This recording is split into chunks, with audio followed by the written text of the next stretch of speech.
Korolyevskiy etajdan 3 xonalik uyimiz sotuvga chiqmoqda. Lokatsiya shundoqqina Dinamo bozorchasining oldida. Hozir obzorni uyni ishqarishdan davom ettiramiz. Bolalaringizni mazza qilib o'ynash uchun mana bunday desk plashatkalar mavjud.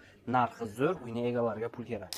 Uyni proyekt bilan tanishtirishni boshlayman. Asosiy kiraverch eshigi 5 etajli domning 2-etajda joylashgan. Uglovoy emas, o'rtada. Xo'p, to'rda uyning kladovkasi, birinchi xona, ikkinchi xona, uchinchi xona. Birinchi xonasini obzordan boshlaymiz. Gilamlar to'shalgan, pardalar qilingan. Xo'p, uy kirib yashashga tayyor holatda, yaxshi. Mo'yshaboylar qilingan. Bu esa ikkinchi xonasi. Ikkinchi xonasi ham xuddi shu holda. Mana bu yerda o'zining balkonlariga ega 78 metr kvadratdan iborat, plus minusni hisobga olganda. Bu yerda esa mehmonlar uchun zal qismi. Uyimiz salqingina, konditsionerlari qoladi. Xo'p, narxi esa oxirida bo'ladi. Uyning egalariga pul kerak. Eng asosiysi sanuzellari alohida. Hojatxonasi pastdan tepasigacha kafel qilingan. Bu esa uyning yuvinish xonasi.